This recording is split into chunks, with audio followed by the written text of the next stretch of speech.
거짓 선지자는 구약 시대나 신약의 시대나 오늘날이나 이 거짓 선지자는 항상 있습니다. 이 거짓 선지자의 특징이 뭐냐면 하나님께서 명령하지 아니한, 말씀하지 아니한 거짓, 오늘 여기 보면 14절에 거짓 예언을 한다. 또 명령하지 않은 것을 이루면서 거짓 계시와 점술과 헛된 것을 자기 마음의 거짓으로 너에게 예언한다. 결국은 그들이 말하고 있는 것은 다 거짓이라는 거거든요. 근데 그들의 거짓이 무엇이었냐면 앞에 13절에 기근이 너희들이 이제 앞에 예레미야 선지자는 칼로 기근으로 이렇게 망한 것이다라고 선포를 했잖아요. 그러니까 거짓 선지자들은 뭐라 말하는 겁니까? 너희들에게 칼이 너희들에게 보이지 않을 거고 기근도 너희에게 이르지 않을 거다라며 예레미야 선지자의 재앙을 선포함을 뒤집어서 그런 일 없을 거야라고 말하고 있다는 겁니다. 하나님은 저들의 하나님 앞에 악을 행하였기 때문에 멸망시킬 것을 말하지만 거짓 선지자들은 아니야 괜찮아 그런 일 없을 거야라고 이야기했다는 것이죠. 우리 여러분이 아시는 이단 중에 구원파라는 이단이 있습니다. 이 구원파의 이단이 우리 구원파가 아닌 우리 성도들의 신앙 속에 잘못된 구원파적 신앙관이 있는 사람들도 있을 수 있어요. 이게 뭐냐 하면 우리는 구원받았다는 거예요.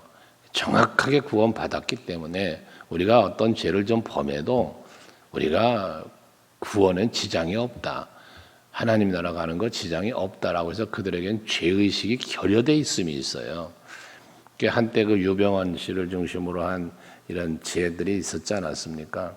근데 그와 같은 죄를 그렇게 완악한 죄로 여기질 않는 한 부분이지만 전체적이라는 개념보다 그런 부분이 있어요. 이게 잘못된 거거든요. 근데 이스라엘 백성들, 유다 백성들에게 이런 잘못된 거짓 선지자들에게 잘못된 선민의식이 있었던 거예요. 그러니까 우리는 하나님께 택함 받은 백성이고 우리 하나님의 그 보호하심 속에 사니까 절대 그런 칼이나 재앙이나 기근이나 이거 없을 거야 라고 거짓 선지자들은 말했다는 거거든요. 근데 이것이 뭐라? 거짓 선지자, 하나님이 보낸 선지자가 아니에요. 하나님이 보낸 선지자 누구야? 에레미야죠. 그리고 하나님이 보낸 선지자는 하나님이 주신 말씀을 하는 거예요.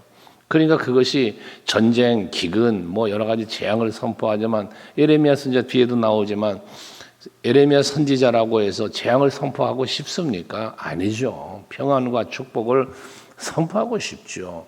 하지만 왜? 하나님의 명령이기 때문에 이 재앙을 선포하는 거거든요. 그런데 거짓 선지자는 그런 일이 없을 것이라고 말을 했다는 것입니다. 여러분, 평안만 선포한다고 좋은 건 아닙니다. 우리가 오늘날도 마찬가지입니다.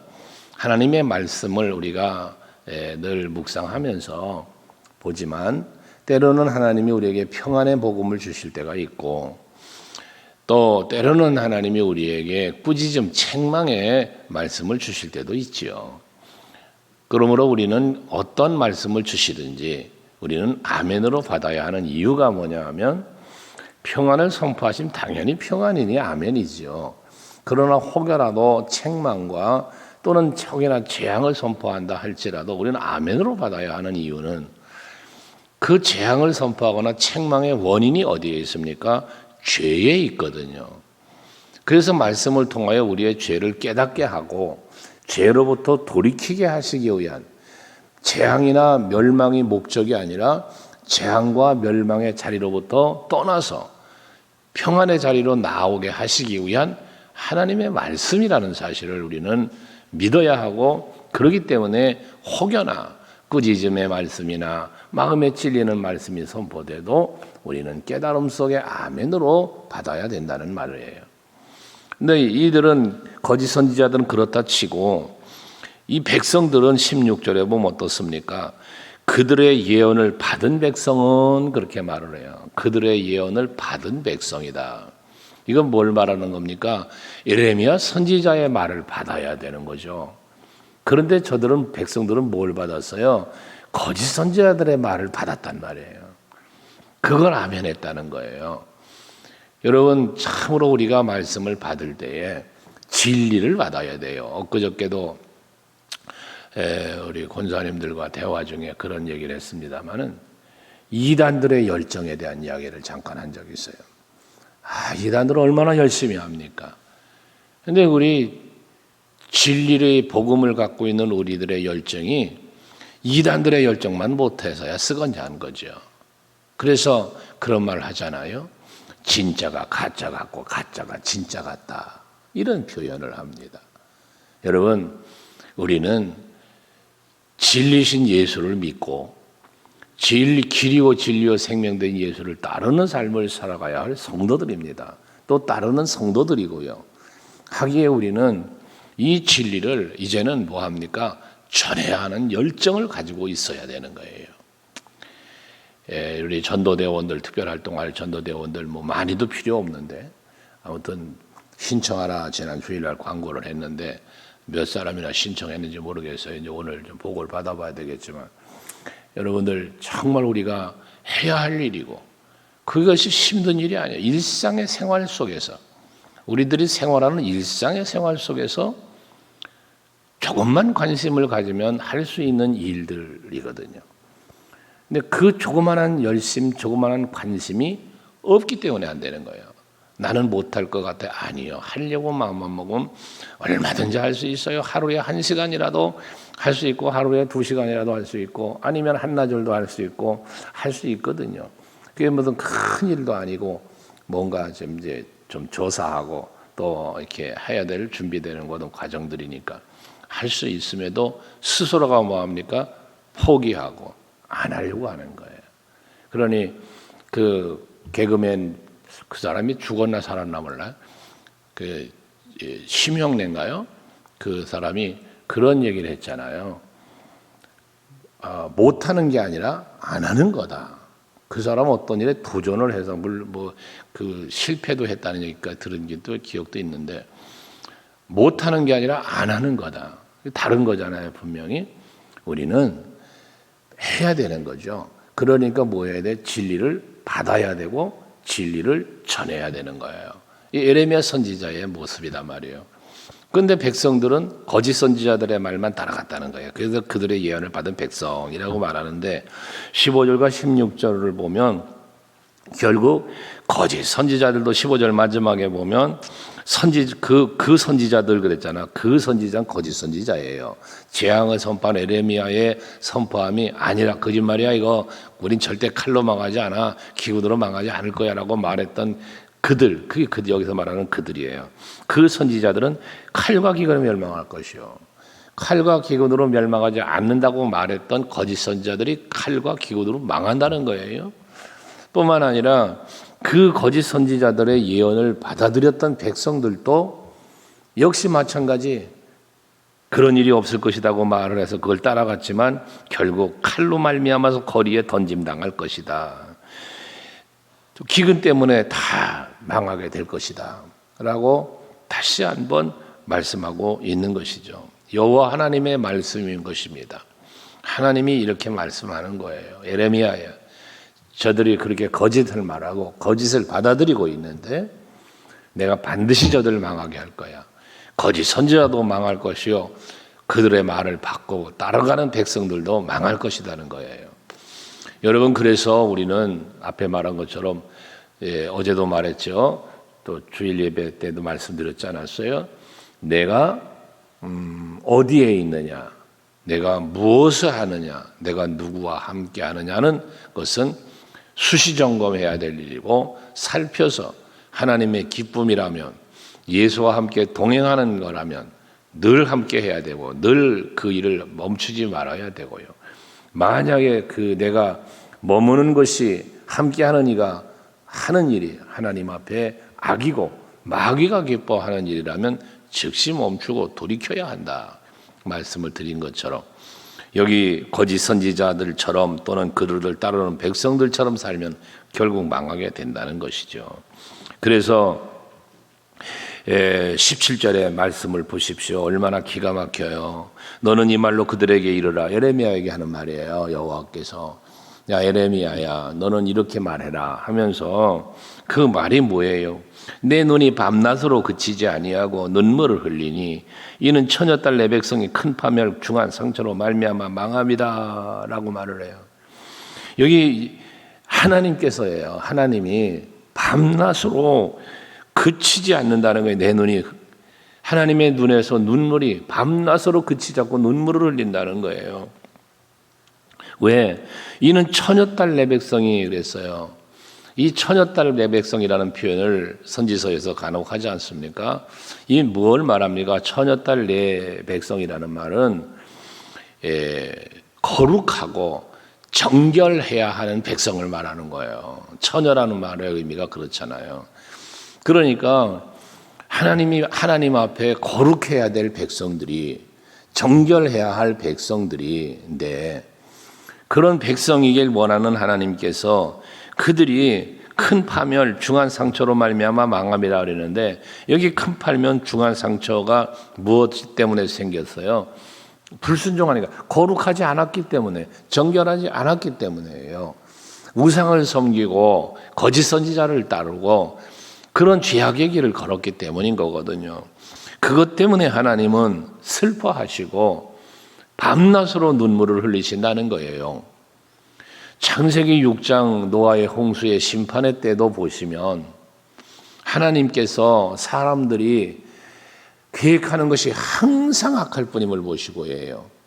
얼마나 세상의 죄악이 관영하였으며 가득했고 사람들마다 하는 생각이 계획하는 것이 항상 악했다는 거예요. 그것을 보시고 하나님 뭐라고 표현했습니까? 창세기 6장에 보면 사람 지으심을 한탄하셨다 그래요. 한탄하셨다. 창세기 1장과 2장을 만물을 창조하실 때 하나님 뭐라고 말합니까? 보시기에 좋았더라. 마지막 인간을 지으시고 그 인간이 모든 만물을 다스리며 창조 섭리에 맞게, 하나님의 창조의 목적에 맞게 모든 것이 움직여지고 되어지는 일을 보시면서는 심히 좋았더라. 심히 좋았더라 했어요. 이 좋았더라라는 말씀의 의미는 뭐냐면요, 이 토브라는 히브리어인데요, 우리나라 말로 좀 더 좋았더라는 말보다 조금 더 강력한 해석은 뭐냐면 행복했다라는 의미예요. 행복했다, 즐거웠다, 이런 표현이거든요. 하나님이 인간을 지으시고 만물을 바라보시면서 즐거워했다는 거예요. 행복해했다는 거예요. 그런데 지금 이들 때문에 뭐 한다? 밤낮으로 눈물을 흘린다는 거예요. 스바냐서에 가서 보시면 우리 찬양의 가사로도 만들어서 찬양도 하는 그런 말씀이죠. 너희 하나님 여호와가 너희 가운데 계시니 그는 구원을 베푸실 전능자라. 그가 너로 인하여 기쁨을 이기지 못하시며, 백성들을 바라보면 기뻐하시는 거예요. 근데 그 기쁨의 이유가 무엇인지를 앞에 스바냐 3장 17절이 그 기쁨을 말하고 있는데 그 앞에 무슨 말씀이 나오냐면 여호와 하나님의 구원의 은총을 백성들이 노래하며 그 하나님의 구원의 은총을 즐거워하는 그 백성들을 보시는 하나님이 기뻐하시는 표현한 거예요. 오늘 우리들이 예수 십자가 은혜와 사랑 안에 구원받은 성도 아닙니까? 사망에서 생명으로 우리는 건진받은 성도들 아닙니까? 그러니 오늘 우리들이 이처럼 날마다 하나님 앞에 나와서 예배하고 하나님께 감사와 찬송과 영광을 돌릴 때 하나님은 그러한 여러분을 보시면서 기뻐하시는 거예요. 그런데 이러한 하나님의 구원의 은총 속에 살지 못하고 앞에 말한 진리 안에 예수와 함께 살지 아니하고 거짓을 따라가고 비진리를 따라가며 하나님을 떠나면 하나님은 그 모습을 보시고 거룩해야 하는 내 백성인데, 정결해야 하는 내 백성인데 악을 범하며 사니 그 모습이 안타까운 거예요. 슬픈 거예요. 그래서 결국 저들은 큰 파멸과 중한 상처로 말미암아 망한다고 그랬는데 그들의 멸망이 내가 들에 나가니 죽은 자요, 성읍에 들어가니 기근으로 병든 자요, 선지자나 제사장이나 알지 못한 땅으로 두루 다니고 있고 선지자나 제사장은 뭐 해야 돼요? 그 고통당하는 백성들을 인도하여 예레미야 선지자처럼 이끌고 그들을 바르게 잡아줘야 되는데 알지 못하는 땅을 가서 걸어다니고 있다는 거예요. 이 알지 못하는 땅이 뭡니까? 이 이방 나라죠. 이렇게 이 이스라엘의 멸망이 이르게 되어진다는 것을 여호와께서 예레미야 선지자에게 말씀하시는 거예요. 하나님의 마음 아픔과 하나님의 그 슬픔을 이야기한 거거든, 예레미야 선지자에게. 그러니 그리고 멸망당할 것을 말하는데 19절 이하에는 예레미야 선지자가 그런 하나님의 말씀 앞에 간절히 간구하는 기도가 나오는데요. 거기 보면 기도의 내용을 보면 유다를 온전히 버릴 겁니까? 주의 심령이 시온 싫어하십니까? 어찌하여 우리를 치시고 치료하지 않습니까? 평강을 바라도 좋은 것 없고 치료받기를 기다리나 두려움만 보입니다. 자기들의 형편을 하나님 앞에 아뢰며 기도하는 것이죠. 평안도 없고 상처뿐이고 아픔과 고통뿐인 저들의 형편을 말하는데 여기서 무엇이 말씀되고 있습니까? 어찌하여 하나님 하면서 말하는 것은 뭡니까? 이 상황에서 회복이 되고 또 평안이 임하기 위해서는 하나님만 이 일을 하실 수 있는 분임을 예레미야는 고백하는 거예요. 어찌하여 하나님 이러십니까? 이건 뭐예요? 하나님이 해주셔야 됩니다. 하나님이 회복시켜 주셔야 됩니다. 하나님이 은혜 베푸실 분은 오직 여호와라는 거예요. 여기 뒤에도 20절은 이제 죄를 인정하는 거죠. 그래서 20절 그러죠. 우리 악과 우리 조상의 죄악을 인정합니다. 우리가 주께 범죄했습니다. 회개하는 거죠. 죄를 고백하는 거예요. 요한일서 1장 9절에 하나님은 미쁘시고 의로우셔서 우리가 자기의 죄를 자백하면 모든 걸 사하신다고 말씀하고 있지 않습니까? 이것처럼 자백이 필요한 거예요. 잘못했습니다.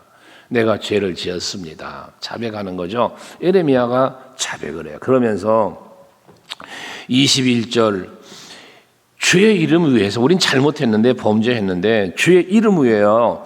우리를 미워하지 마시고 주의 영광의 보좌를 욕되게 하지 마세요. 기도하는 거예요. 그러면서 주께서 우리와 세우신 언약을 기억하시고 피하지 마옵소서라고 하나님의 언약을 말하면서 기도를 하죠. 근데 여기서 우리가 알아야 할 것은 하나님께서 맺어주신 언약은 절대 하나님은 잊지 않으시죠. 백성이 잊어버리는 게 문제죠. 임마누엘도 마찬가지라고 그랬죠. 언제나 하나님은 나와 함께 하시지요. 그런데 내가 함께 하신 하나님을 느끼지 못할 뿐, 믿지 못할 뿐이라는 것입니다. 그러면서 백성들은 죄를 범했는데 주의 이름을 위해서 또 주의 영광의 보좌를 욕되지 않게 하기 위해서 용서해 달라는 거예요. 모세가 백성들의 죄 때문에 하나님 앞에 기도할 때 그런 기도를 했죠. 만약에 하나님이 이들을 이렇게 벌하시고 여기서 멸해버리시면 우리를 여기 광야에 데려다 죽이려고 데려왔다고 밖에 더 하겠습니까? 또 하나님이 능력이 없어서 구하지 못하였다고 하지 않겠습니까? 그러니 이건 하나님 영광이 가려지는 겁니다. 그 백성들의 죄를 용서해 달라고 모세가 하나님 앞에 기도했지 않습니까? 그때 하나님은 그 모세의 기도를 들으시고 저들을 용서하시죠. 그리고 가나안으로 인도해 가신 것처럼 이 예레미야 선지자도 그와 같이 기도하고 있다는 거예요. 더 나아가서 22절은 이방인의 우상 가운데 능히 비를 내리게 할 자가 있나이까? 하늘에 능히 소나기를 내릴 수 있으리까? 우리 하나님 여호와 그리하는 자는 오직 주가 아닙니까? 이게 뭐예요? 비를 내리고 기근과 재앙을 벗어나게 할 수 있는 분은 오직 여호와라는 거예요. 오직 여호와밖에 없다는 거예요. 그 누구도 할 수 없는 일이라는 거예요. 그러므로 뭐 합니까? 우리가 주를 앙망하옵는 것은 그랬어요. 주께서 이 모든 것을 만드셨습니다. 창조주를 말하면서 섭리하시는 하나님을 고백하는 거죠. 이게 하나님께서 만드셨으니 하나님께서 택한 백성이니 하나님이 지키시고 하나님이 보호해 주셔야만 된다는 거예요. 이 기근이 끝나고 재앙이 임하지 않으려면 하나님의 은혜가 있어야 된다는 사실을 고백하는 거예요. 오직 여호와밖에 없다는 거예요. 그래서 주를 앙망합니다 라고 말씀을 하죠. 이사야 선지자가 말한 것처럼 여호와를 앙망하는 자는 그렇게 고백하잖아요. 여호와를 앙망하는 자는 독수리가 날개치며 하늘로 올라간 같은 것이요. 고백하는 것처럼 여러분들도 오직 여호와를 앙망하고 오직 여호와를 바라보며 살아가시되 여호와 하나님이 늘 말하죠. 여호와 하나님이 어떤 분이신지, 여호와 하나님은 나에게 어떤 분이신지, 또 나와의 관계 살피면서 거기에 대한 답을 갖고 여호와 하나님이 나에게 어떠한 분이신가에 대한 답을 가지고 또 예배도 하고 그 답을 갖고 기도도 하고 그 답을 갖고 살아갈 때 반드시 여러분들에게는 평강이 있고 재앙은 떠나게 되어질 것입니다. 오늘도 하루를 주를 앙망하면서 사셔서 그에 합당한 은혜를 다 받아 누리시는 여러분 모두 될 수 있기를 바랍니다.